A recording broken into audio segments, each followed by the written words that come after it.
Hey, Falcons and NFL fans. Welcome to another episode of NFL Jocks and Pigskins. The band is back together. Had a couple of absences lately. Chris is with us today. I'm here. And, of course, Tom. I think Tom's always here. Tom Pollen. Yeah, I just have I wouldn't say I have nothing better to do. This is great. I always enjoy doing this. So, and I'm Dave Holcomb, Chris Smitherman producing behind the scenes.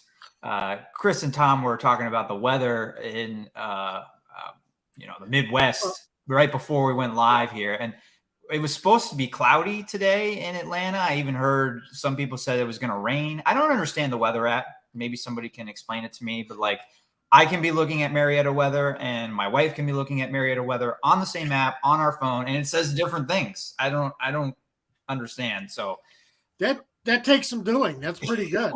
Yeah. You really need to be talented to be able to do that. Yeah. But it's great. I think though it's not cloudy, it's not raining. And I love the weather app when it says that it's cloudy in your area or it's raining in your area and you go outside and it's like, it's not raining. It's not cloudy. I don't think there's a cloud in the sky. And it's a beautiful day. I'm going to the Braves game tonight. So I'm excited for the good weather. I had the game last night and it was raining last night. They did play, but it was a cold, rainy night. Exchanged it for today's game, Tom, and it looks like weather's going to be much better tonight. Yeah. Okay. Well, that's always fun. Who are they playing right now? They're playing the Orioles. Which when I got the schedule, circling games that I want to go to or try to go to, depending on my schedule, I definitely wanted to see the Orioles just because they don't come to Atlanta very often. And I love the new setup where you have more American League, National League matchups now with the fewer division games. And as a season ticket holder, you get to see, I'm going to see the Orioles, the Mariners, the White Sox, the Yankees, the Angels, a lot of teams that rarely see here in Atlanta. I'm going to see them more often. Yeah. Yeah. I'm old school as far as scheduling and wanting to see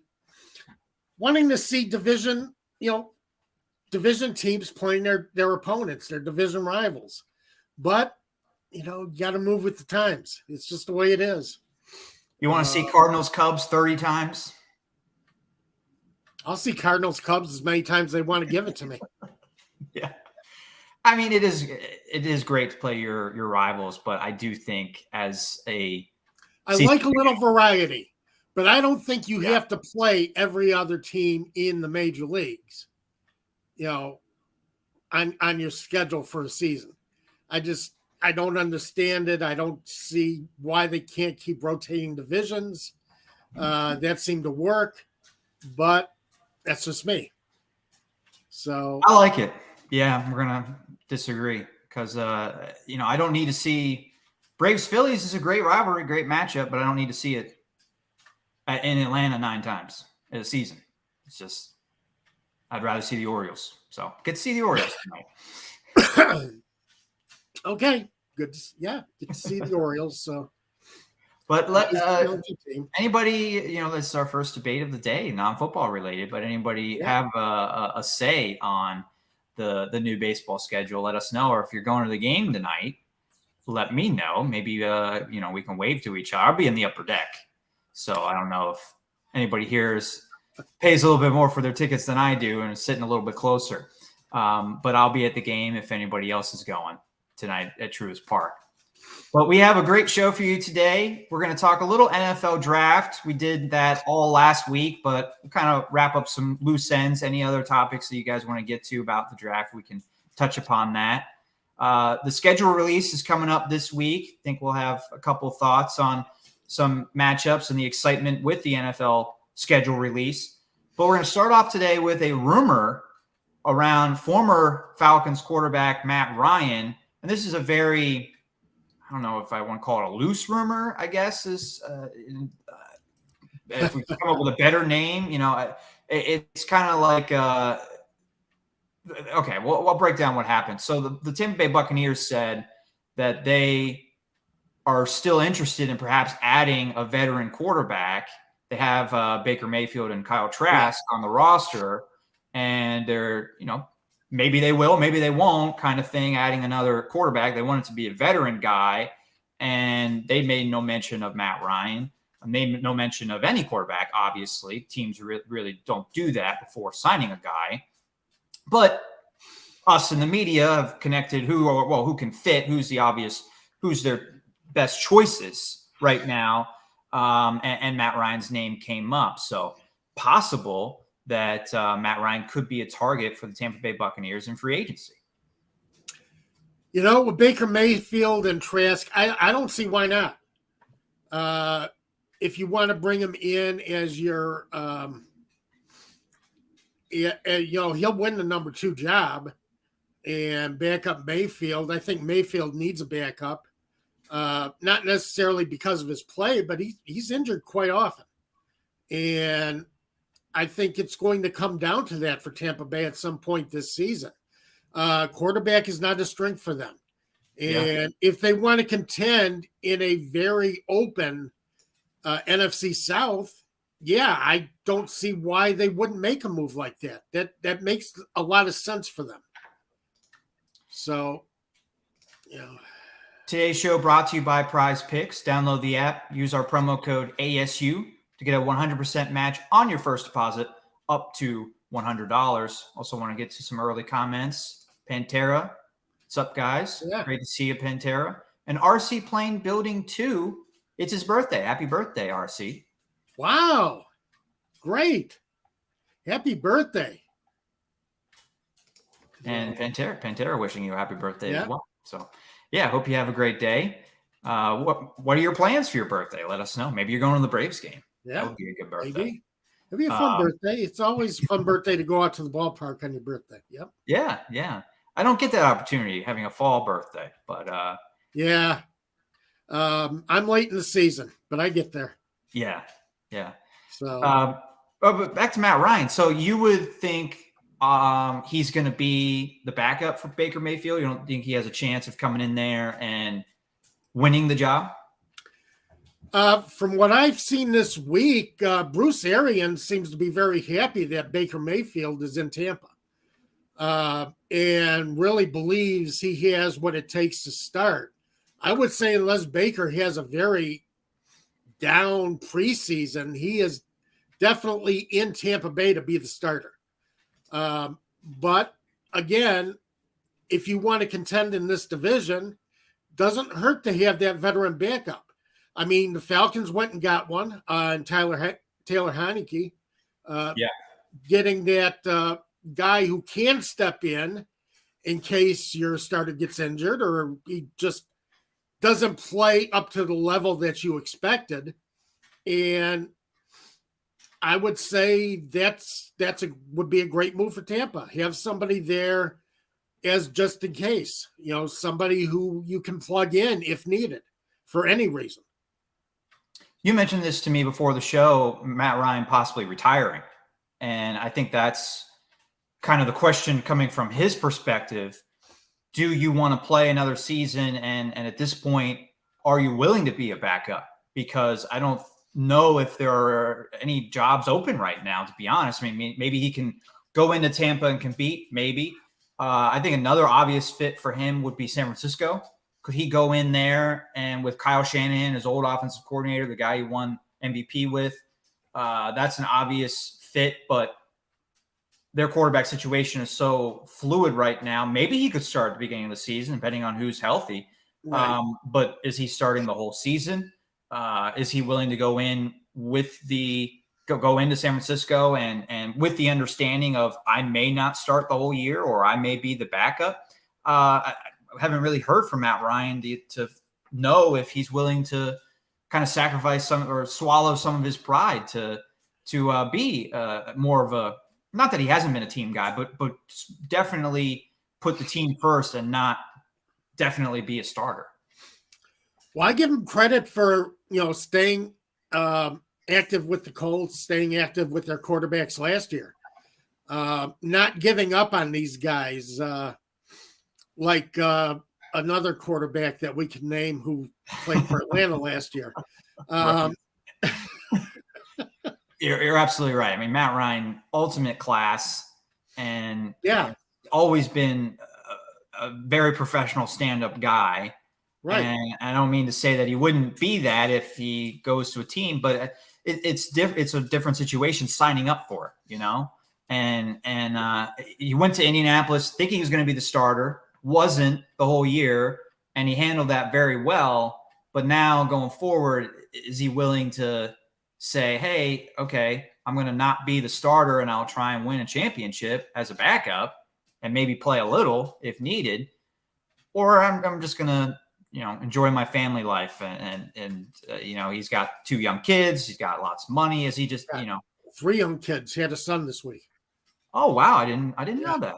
Congratulations to Matt Ryan. So that's even another factor, I would think. Newborn in the Ryan house. Is that perhaps weigh into his decision? Probably. I would imagine family does weigh a lot into it. Because at this point, I would imagine he lives in Atlanta, but he's going to be away from home for 6 to 8 months. That's a rough thing on a young family, and I'm sure that's going to be one of his considerations. We don't know if there's still a lot of drive left, if Ryan feels like there's a lot he still needs to accomplish. And we all know a Super Bowl win is one thing he wants to accomplish, but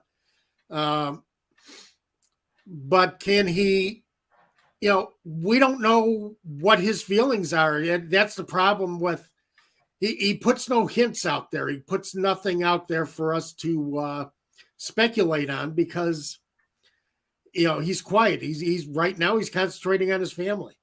And I'm sure he will entertain offers if they are given, if they are offered.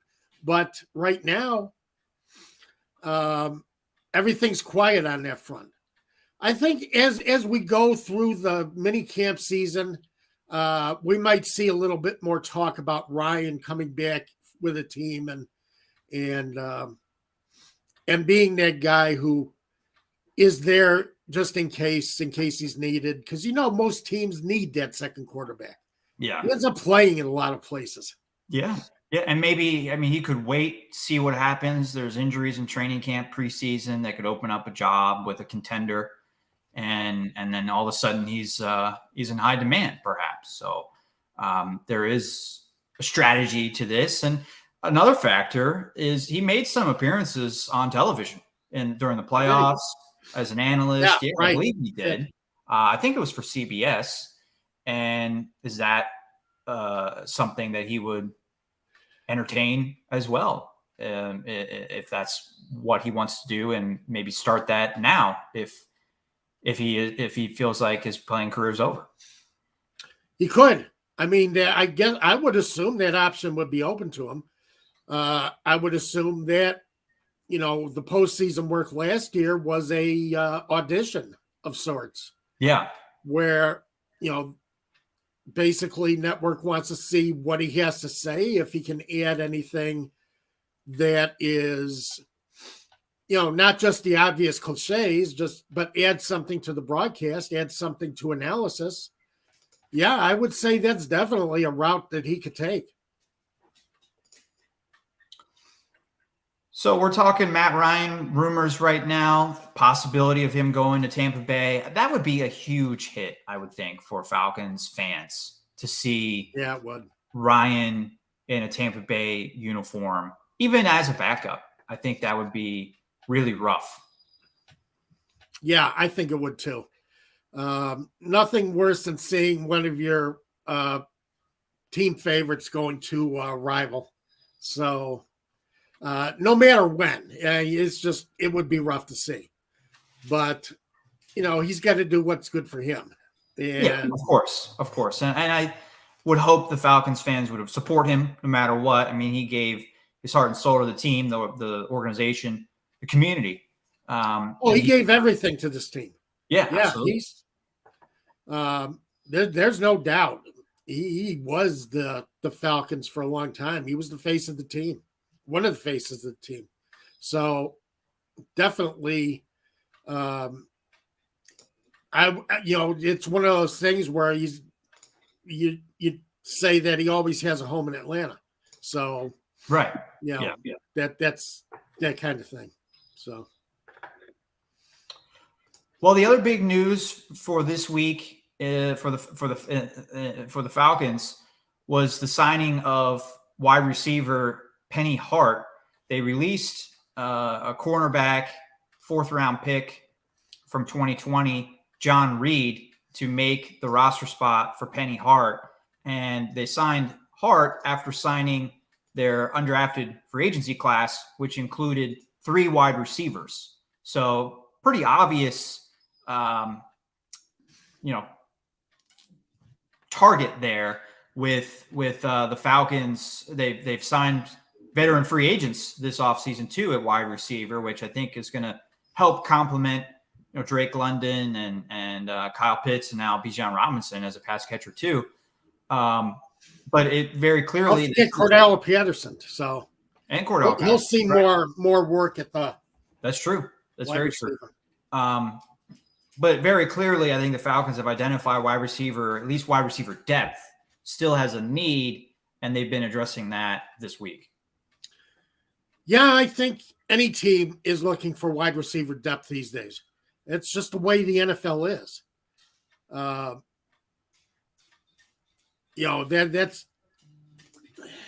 That's where the league is going. So, yeah, I don't think you can have too many wide receivers in camp. And let's see what they can do once they get there.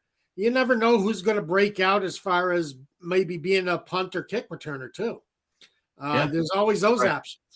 Mm-hmm. So, give him an audition and see what he can do there, or any of the wide receivers on this roster an audition, see what they could do as return men. Wide receivers do tend to make good special teamers. They're fast. They have a good feel for, the play, where the ball is going. So, there's a lot of ways Penny Hart can contribute to this team other than just as wide receiver. But why not bring him in? And Georgia Tech guy. So, it's worth, I'm sure Atlanta fans enjoy seeing that, of a former Georgia Tech player coming in. And Georgia State. Yeah, Georgia State. Yeah. I'm sorry. That's okay. And from Roswell, Georgia, which is just like, I don't know, 20 minutes from here, from me anyway. I was in Roswell this week. So, yeah, I love seeing them not only address wide receiver depth, but you like signing the local guys. Yeah, exactly. So I like it. Let's see what he can do. Bring in as many guys as you can. Let's see what they can do. Maybe you find somebody who sticks. You never know. But Penny Hart, he has that NFL experience. He's been on the field. He knows what it takes to be a wide receiver, in the NFL. So why not give him a shot? He's out there. Sign him. Bring him in. I'm sure there might be another one or two before training camp starts that we might see. Yeah, they had 2 wide receivers in this week for a workout. Hart was one of them. The other one was the Alabama wide receiver. I'm forgetting his name. I'm trying to find it right now. Slade Bolden. Slade Bolden was the other wide receiver that they worked out this week, and signed Hart, who, as you said, has NFL experience, 3 years with the Seahawks, played about 200 snaps on offense with the Seahawks, a little bit more than 200, and had 400 snaps on special teams. So there's that versatility that you were referring to as well, Tom. Yeah. I never hurts to have an extra body on special teams and an extra player who knows what he's doing on special teams. That's the problem with Cordero Patterson playing as well as he does on offense, is you really don't want to risk him on special teams anymore. But he was in Chicago. He was an incredible on the punt coverage teams and kickoff coverage teams. That's one of the positives of getting Bijan Robinson is maybe I know you don't want to take Patterson off of offense necessarily, but having another running back gives you that option of maybe having Patterson play more on special teams. Yeah, that's true. Because as I say, Patterson is a special player on special teams.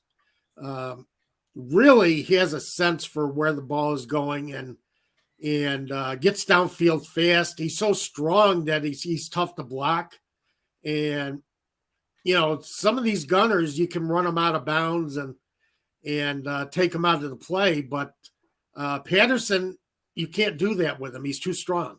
So, and that's one of the things, his strength and size is one of the things he uses best on special teams, is getting downfield. He was always by the ball when he was with the Bears on coverage. Yeah. His number was always there. He may not have made the play, but his number was there. Well, we may see more Patterson on special teams, a little bit of Hart on special teams.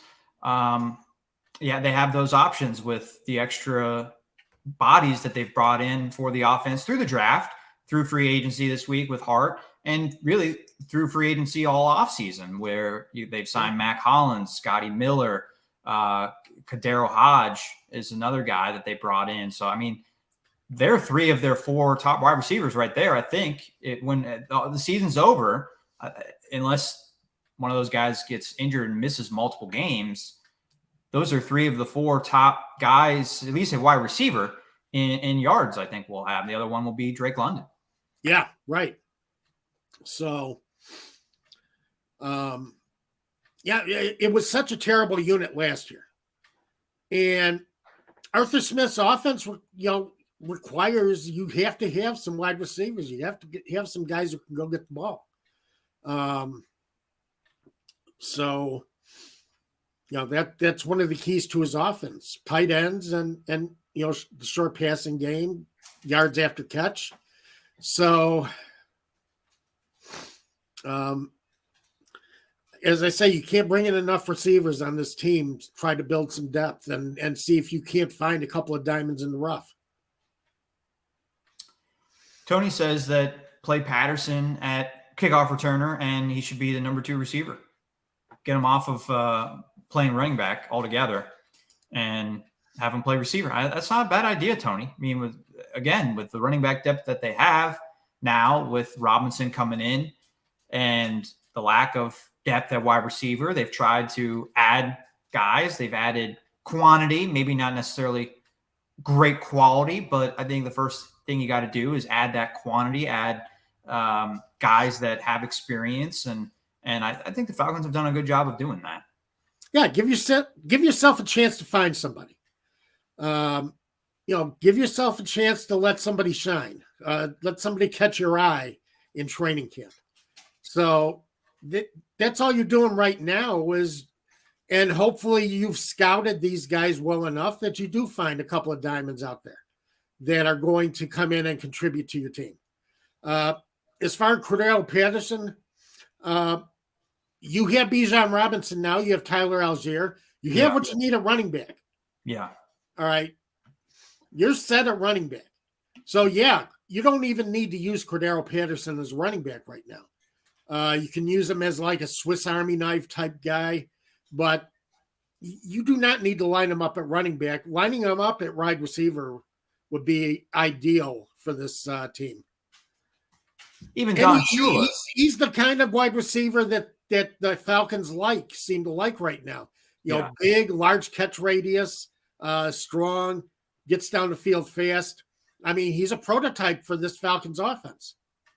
Even Don Shula didn't have use for 3 running backs back in the day, early 70s. No. He couldn't find, Mercury Morris emerged, and then that was it for Jim Kick. So, it's hard to have 3 running backs and use all of them equally or have all of them involved and feel like they're all getting the ball enough. So, that's not somebody's going to be left out. And Patterson's versatility would be great to use him somewhere else. Exactly. I mean, there's a lot of ways you can use him as number 2 receiver. He can go deep. He and London can both go deep, and you can see, where the defense goes, because somebody's going to break free. So you got to kind of like to see what they can do with it. Plus, you have Kyle Pitts running down the seam. Yeah. So you got a couple tight ends, really. You got a lot of versatility out there. involved in the passing game. Jonnu Smith too. Jonnu Smith. Yeah, but I think Jonnu Smith is going to be the guy that they use in red zone. I think Jonnu Smith is actually going to do some work on the right side of the line and help McGarry a little bit, maybe chip on pass plays and give McGarry a better chance at holding down the defensive end, giving him a couple more seconds of protection. So I wouldn't be surprised to see Jonnu Smith chipping quite a bit before going out on his routes. And when he get in the red zone, he's dangerous. Majority of his catches last year were for first downs and for touchdowns. He was a man that is they look to in short yardage and in red zone. So you got to like what Jonnu Smith brings to this team. Mactown Dirty says, what's up, fellas? Hey, Mactown. Thanks for joining us today. And Tony added another comment that, maybe one of those Jets guys, and I've seen that on Twitter from a couple of Falcons followers, fans, writers, kind of having their eyes, at least one eye, on the Jets wide receiver situation, what will happen with Corey Davis and Denzel Mims. Those are two guys that have been rumored to be possible Falcons targets in pre-draft trades and whatnot. So yeah, if they become available, that's another possible free agency addition for Atlanta this summer. Well, the Jets are saying they're not letting Corey Davis go.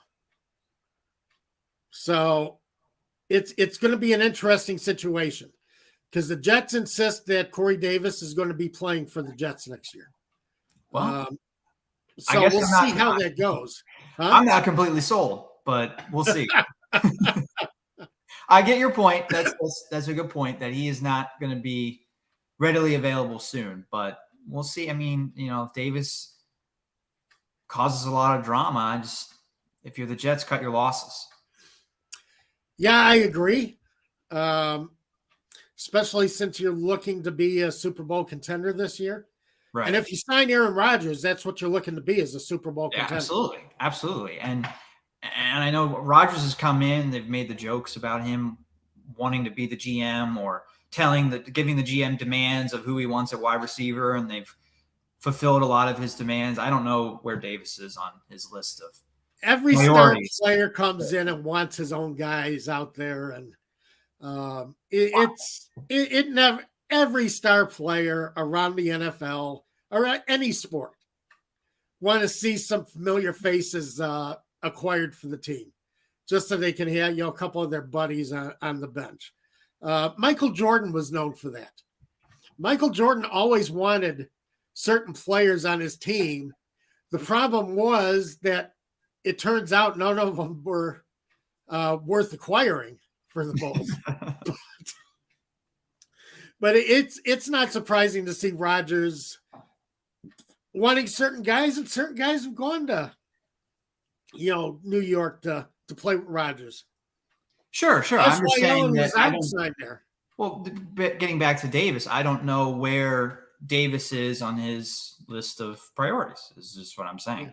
If Davis makes a stink, and then pretty clearly he doesn't want to play with Rodgers, or Rodgers doesn't want to play with him, and he knows that. I don't know. It's a situation worth monitoring for the Falcons for sure. I think it's the take. Yeah, I mean, you could say what you want now, but things change. It's a long summer. Things change. Yeah, absolutely. The attitudes change. Mm-hmm. But they insist that, and this was, I think, yesterday, day before, where they said that Corey Davis is going to be a Jet. So we will see. We'll see how that plays out. I think salary cap reasons, they have to keep him now, basically. It would hurt their cap space if they let him go. But you have a cat. Yeah, I'm trying to keep him out of the shot. He's not really cooperating. But yeah, this is Darwin. This is Darwin's tale. So he decided he wanted to get some pets right now during the show. Yeah, I've got a lot of pet activity right now. They were all on the couch. That's usually where they are the whole show. Yeah. Darwin doesn't usually come up here. He comes up a little bit, not normally during the show. But normally we're sleeping on the couch, the 3 dogs. 2 of them have already gotten up in the first 20 minutes. I guess they liked our conversation. And one of them is laying right next to me on the floor. Oh, okay. And I don't know where the other one decided to lay, but I think they finally have settled back down on the floor. 2 of them are small dogs. So once they jump off the couch, they can't get back up themselves, which is a problem when I'm on the show because I can't get up and put them back on the couch. Right. And one of them is very vocal. That's Millie. Millie gets mad that she yells at you, "Put me on the couch." She has this, I think you've heard her before, this Chewbacca sounding whine. Yes. And hopefully she doesn't start whining to go back on the couch because she's not on the couch right now, but I don't know where she's lying. And this is Darwin. He's very needy right now. Yeah. I don't know where Zozo is. Normally she's here, but she always has her opinions. But I wanted to circle back to one of Tony's first comments about Matt Ryan. He joined us a little late today, I think, but this is a comment worth getting up on the screen, saying that Matt Ryan needs to retire. Maybe. He's going to be 38. So, maybe it is time.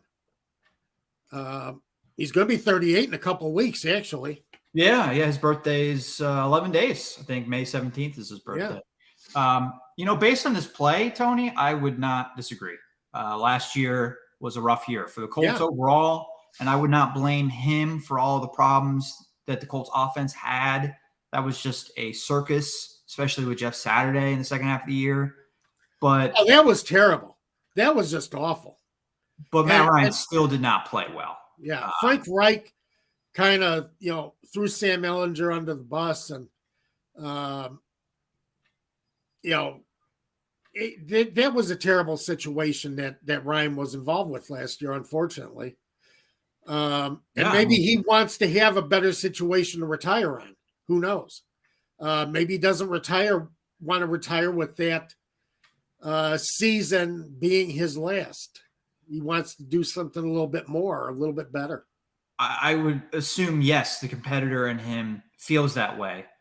But again, what we said at the beginning of the show, what jobs are open for him if he wants to be a starter? Right now, none, really. So he's maybe the wait and see approach is what he's doing, and that's kind of the smart move right now. Wait and see if something happens. If this is just a hypothetical, but say Dak Prescott gets hurt in preseason. And all the pressure on the Cowboys to win now and get to a championship game for the first time in like 30 years. Could they be interested in the first in time Matt you Ryan? noticed your skin's uneven tone and texture? We do. What is going on? Natural. Treat it. I think you got one of those autoplay videos. Yeah, it was a pro football reference. Sorry.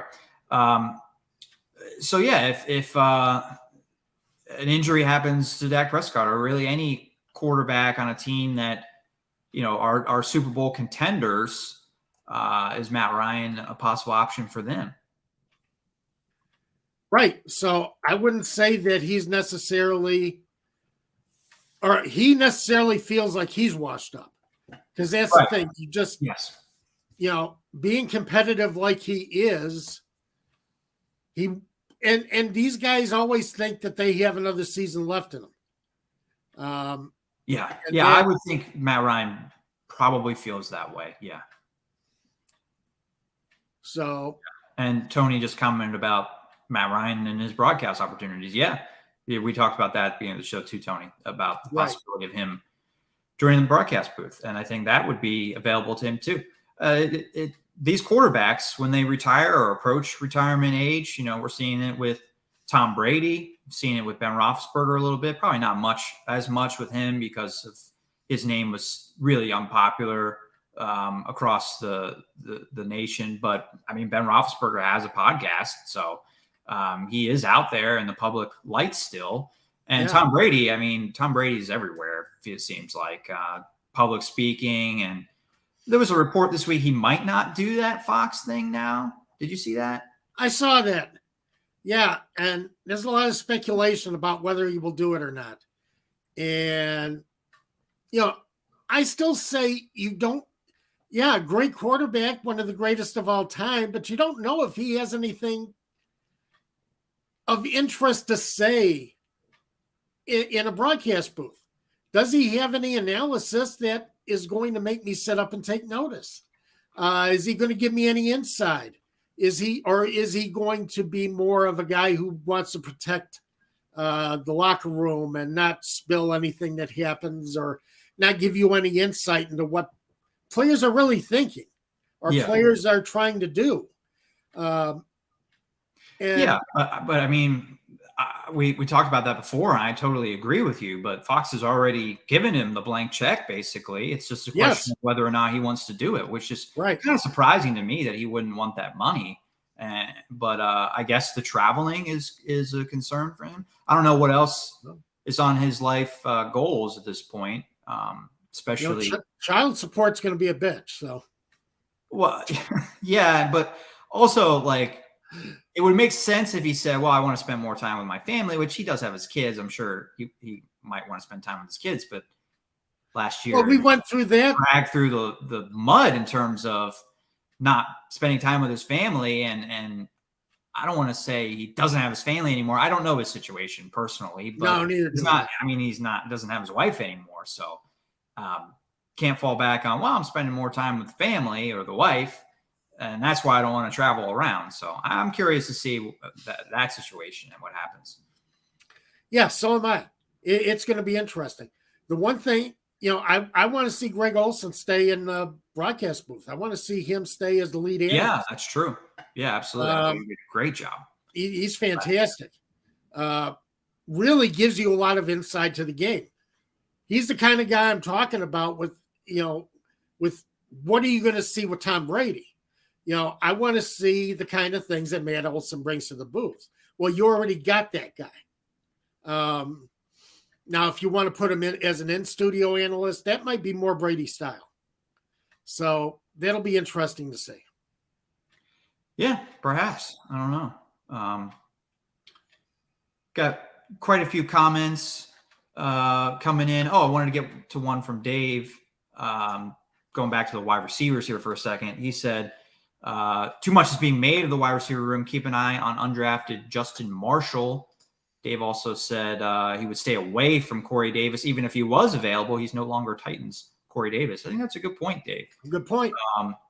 With the depth that the Falcons have brought in, I mean, what does Davis add? If you're getting Titans Davis, then you're getting a legitimate number 2 wide receiver after Drake London. But with Davis where he is right now, is he really better than a Scotty Miller or Mac Hollins? That's a great question. Yeah, it is. I agree. Good point. And we will see as we move forward, but great point. Another one by Tony talking about Montana working for NBC. Yeah. I don't remember that. I don't remember that. You remember that, Tom? No, I don't. I do remember that. I wasn't around to remember that. Maybe. I do remember that Joe Montana and Walter Payton did a Saturday Night Live together. Who was that? Walter Payton and who? Walter Payton and Joe Montana co-hosted the Saturday Night Live. Really? Okay. It was actually very good. Payton did some nice things. He was funny. Montana, not as much. Again, Montana, but I think that's the way Montana was. That was his personality. Maybe he wasn't bored, but yeah, he does look bored. And he kind of looked a little bored on that Saturday Night Live too. Okay. I thought Peyton was a lot better at interacting with the cast and the things they gave him to do. So, yeah, if you ever get a chance to check that one out, that's a fun show. I'll have to check it out. Yeah. Yeah. They do a NFL top 30 countdown as far as how the Bears did the Super Bowl shuffle. Well, they kind of made fun of that with other teams doing their songs, because a lot of teams were doing videos at that time. Yeah. And so he did a takeoff on that. He did the Michael Jackson workout kit where he's on there dressed like Michael Jackson with the glove and ripped, and so It was a fun show, and the kickers video. We are kickers. We kick ball. We play with ball. We kick the ball. That's a classic. You got to catch it. Okay, I'll have to find it on YouTube. Never seen the kicker video. Oh, the kicker video is great. Phil Hartman, John Lovitz, God, who else? Dana Price, just fantastic. Dana Carvey. It's just fun, just a fun video. We got Tony saying that he's a big fan of Trent Green, talking about other quarterbacks that are in that are in broadcasting. Pantera likes Romo. TB would be good too. He thinks would like to see Tom Brady try it. And Joe Montana never did go into. I guess he tried it that one time, but I think. It seems like to me, Montana has shied away from the limelight. I don't know if that's just the portrayal that I've seen from him that, he's done. Even like when I watch NFL films and interviews about those great 49ers teams, he's not normally involved in it. Yeah. And even like, in Super Bowls past, when they bring back the old MVPs, he's not always there. That's true. Yeah, I don't think he's much interested. I think he likes his life the way it is. Yeah.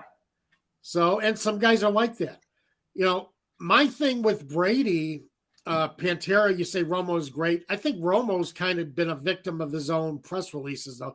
He's kind of gotten to believe all the talk about how manic he can be and the way he kind of delivers analysis and all.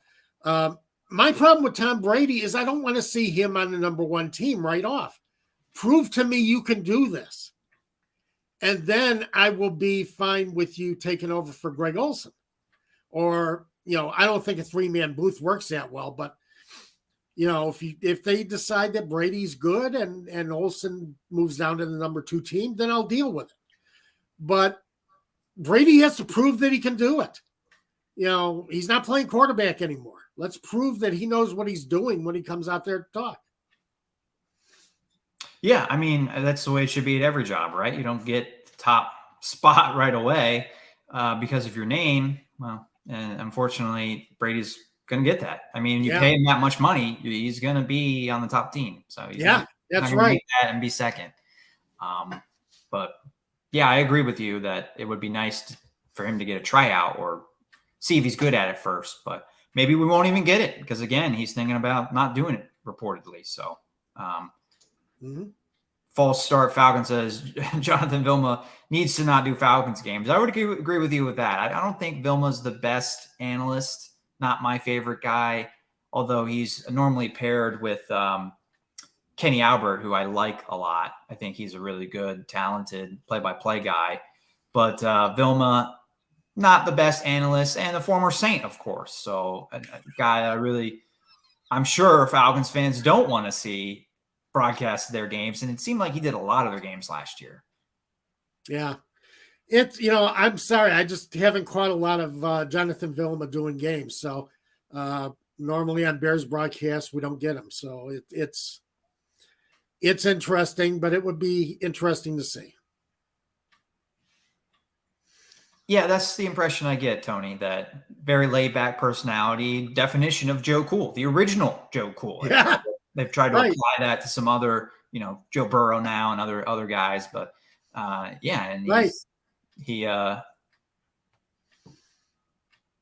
doesn't need the limelight at this point in his life. So I think that's very admirable. I think it's great that he's had his time. Yeah.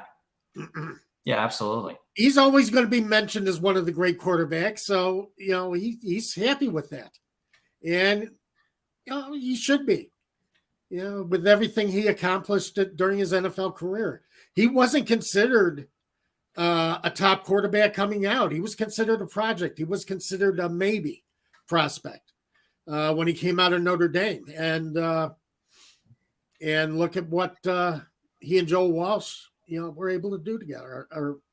So Bill Walsh. Bill Walsh. Joe Walsh is the guitarist. We have a question from Tony. Says, what are your takes on Mac Hollins as number 3 and Scotty Miller as number 4 receivers? And he says, I believe we just need a number 2, that those guys are pretty solid at those spots. I would absolutely agree with you, Tony. I think they are good depth pieces, and that's what I've been trying to say today overall, that I think the Falcons have been working on that wide receiver depth, and it's not quite there yet because they need a number 2, but they're throwing a lot of hats in the ring, possibly hoping that one of these guys becomes a number 2. And the more options that you have, the better chances of somebody, performing and taking that spot, taking that role. Yeah. As I said, I think Patterson's going to get the first chance at number 2, and we'll go from there and see how things develop. It's going to be a fun training camp and a fun preseason to see how these guys develop in Arthur Smith's offense. And that's Millie. Yeah. So it's going to be just fun to see how these guys develop and who takes advantage of their opportunities here, because there are opportunities to be had. And I want to see who's going to be taking advantage of it, who wants it. And it should be a great summer of battles between these guys wanting to be the number 2 receiver. I think Millie wants to be the number 2 receiver. He's like, what about me? About me, I'm fast. You're a little undersized at like 9.5 pounds. Undersized, yeah. Undersized. Right. Pantera says that he can't stand Aikman doing Falcons games. I don't know if I've heard anybody say they like Aikman as an analyst, to be honest. And he does Monday Night Football. He's been number 1 for Fox before that for years. My entire life, I think. He was the number 1 guy, at least after he was playing, he was the number 1 guy. So, yeah, I mean, do you know anybody who likes Aikman? His analysis? No, I don't. I really don't. It's funny to say, but no, I haven't heard anybody who's really thrilled about what Aikman does. Basically, he's been there so long that he's kind of a fixture at the top of anybody's broadcast tree. Yeah, Tony said Aikman's all right. That's how I feel about him too. He's not bad. I don't mean to say that he doesn't deserve his job. I don't think he's great at it. I don't think he's very average, or maybe a little above average. And it might be his delivery though. He's very just bland. He's more deadpan. Yeah. Yeah. Very laid back. Right. So that might be. And you look at it with quarterbacks, I mean, they have to keep control of the huddle, and a lot of them develop that kind of personality where they're kind of matter of fact. This is what we got to do. This is what we need. So, that just might be a matter of a result of the position that he played in the NFL, that he's more matter of fact about how he calls things and how he analyzes things. And not bad. It's not colorful. It's not, like Romo or I don't think he gives you the deep dive that Olsen does, but yeah, he's a solid analyst. Let's say that. I think Joe Buck if it was 10 years ago, I would have said NJS78. I agree with you that he was very overrated. I think Joe Buck's gotten a lot better though. Like if you go back and listen to, he did the Super Bowl between the Giants and Patriots, the first one, where the Patriots were trying to go undefeated. And you had the David Tyree catch, and it was an awful call for how good that play was. He really sounded like he was bored. And it's arguably the greatest play in NFL history. And Joe Buck it's terrible that his call of that play was so bad. But then you go, and he also did the Stephon Diggs miracle at Minnesota catch against the Saints. I'm sure Falcons fans would love to go back and watch that play. Go back and watch that play today and listen to Joe Buck's commentary of that. And it's perfect. it's like perfect broadcasting, excitement, not over the top, but perfect pitch and not talking too much. He did just enough to let the play do the talking, but he did do some talking. So I think Joe Buck's come a long way. But well, remember Joe Buck? He got in. He got his in because of his father. Right. Another guy that kind of was given the role. Right. And I don't think he was. I don't think he was ready. Yeah. Well, I don't know when exactly he got into broadcasting. Probably a little bit before I was watching sports, but my whole life he's been doing the World Series. I don't know when he started that, but I didn't think he was very good when I was a kid at the World Series. But I have to say he's gotten a lot better. So maybe he just wasn't ready. He was put into a position too early, and that's kind of what we're saying about Tom Brady. He's getting put into a position too early, and he might not be good right away. But maybe he'll develop it if he ends up doing the gig. I want to get to the broadcasting conversation is great, but we have a question from Thomas Doe about the Falcons draft, Tom. So I want to answer this for Thomas. Should the Falcons have drafted Nolan Smith last week? Yes. Yes, they should have. Right. I was going to tell Tom that, I wanted to get to maybe the schedule release in the last 5 minutes here. Don't give too long of an answer, but there you go. Real short and sweet. Yes. Yeah, because I've said all off season, I want to see some snarl on, in the Dolphins defensive line. And I think Nolan Smith would have given it. He was a top player, maybe a little underrated.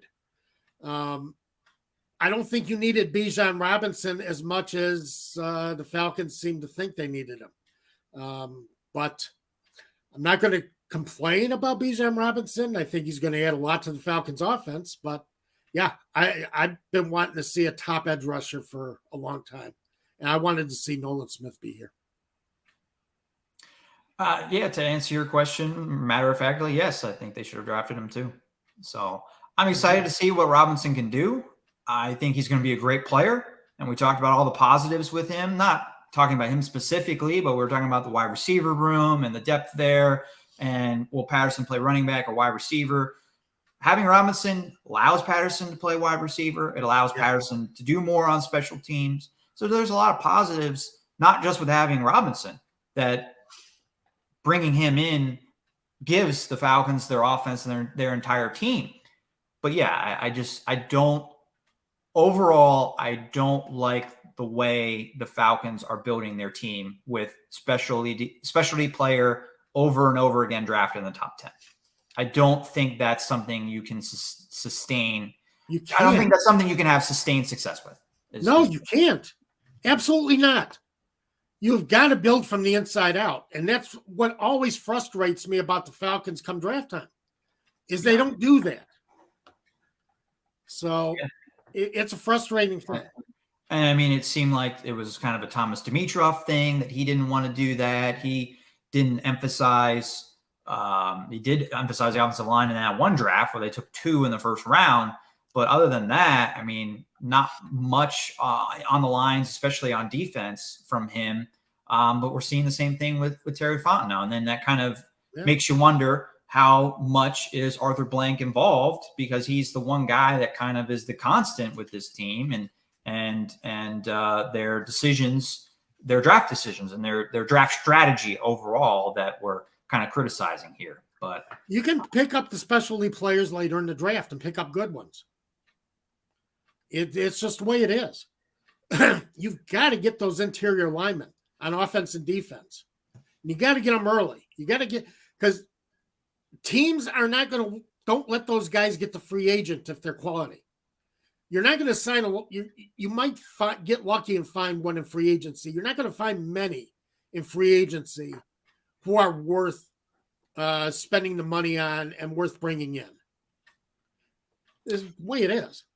Well, I think the one positive, trying to spin this positively because we're criticizing Falcons right now, they didn't draft a wide receiver. And that was that was a position of need. But they decided this year, maybe it's the way that the board fell, that one of their wide receivers they liked didn't fall to them. they didn't necessarily go into the draft and say, we're not taking a wide receiver this year.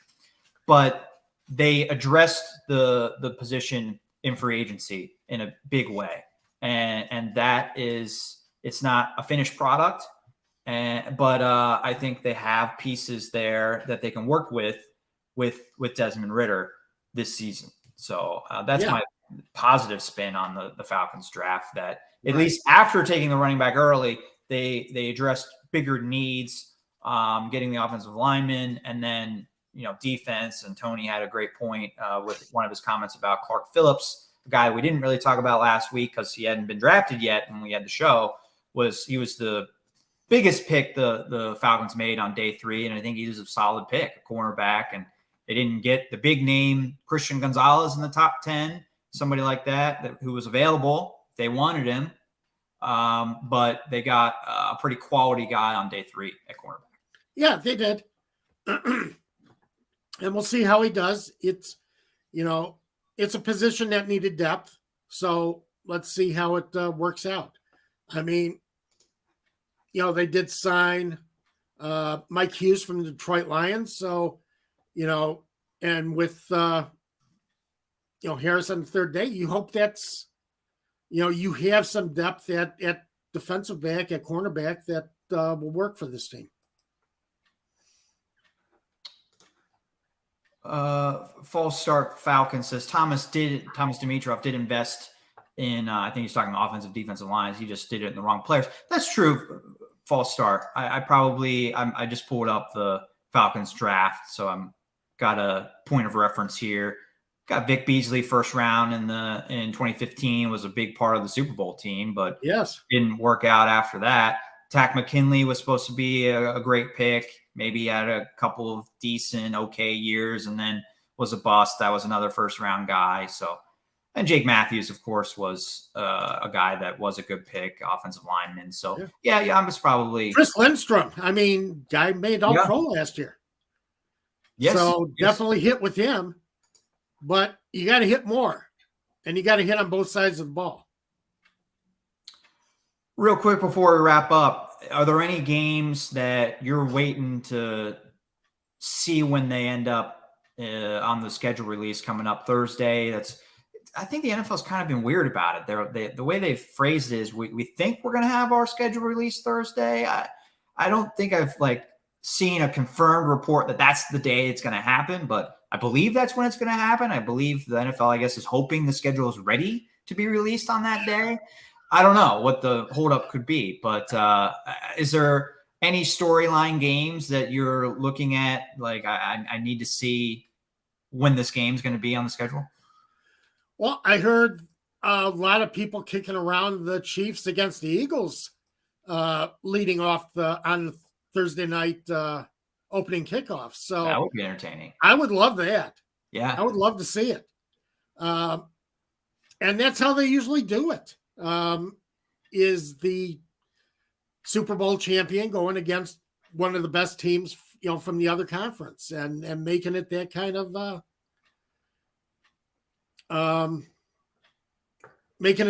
of schedule, that kind of opener. So it would be fun. Yeah. For the Falcons, the Saints game, I think both Saints games, but particularly the one where the Saints come here is a game that I want to see what date it is. I pull up the Atlanta Falcons 2023 opponents here. Sorry that I didn't have it already teed up. Well,